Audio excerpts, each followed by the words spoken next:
जिंदाबाद जिंदाबाद जिंदाबाद, नरेंद्र मोदी जिंदाबाद जिंदाबाद जिंदाबाद, नीतीश कुमार जिंदाबाद जिंदाबाद जिंदाबाद, नीतीश कुमार जिंदाबाद जिंदाबाद जिंदाबाद, चिराग पासवान जिंदाबाद जिंदाबाद जिंदाबाद, जीतन राम मांझी जिंदाबाद जिंदाबाद जिंदाबाद, उपेंद्र कुशवाहा जिंदाबाद जिंदाबाद, जीता था जितने दिन में बीता था कमल छाप जीता था।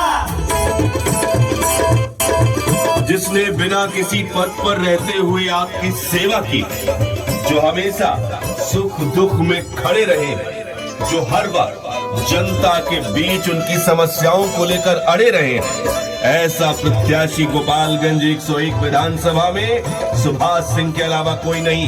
इसलिए सुभाष सिंह को इस बार विजयी बनाना है, कमल पर बटन दबाना है जो ईवीएम के 4 नंबर पर है।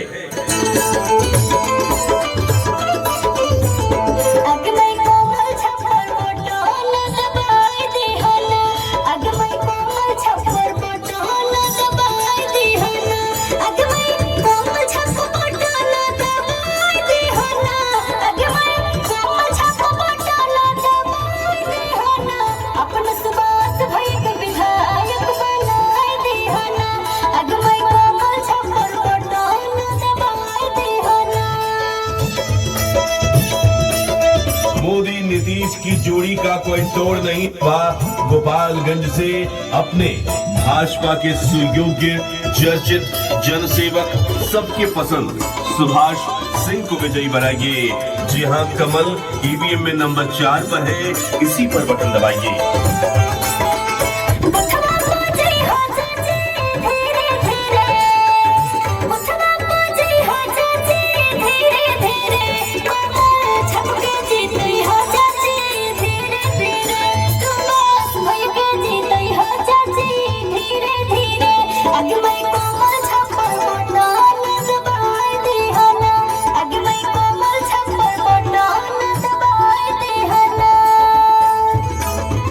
बिजली रोजगार से जगमग है बिहार, बिजली रोजगार से जगमग है बिहार। ये विकास का है एक ऐसा उदाहरण शानदार।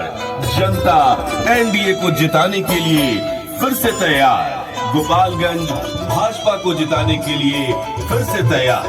जी हाँ, आप सभी 101 सदर विधानसभा गोपालगंज की जनता, आपसे कहना है कि आप सभी के चहेते, सुयोग्य, शिक्षित, गरीब गुरबा के सहयोगी, आप सभी के जनसेवक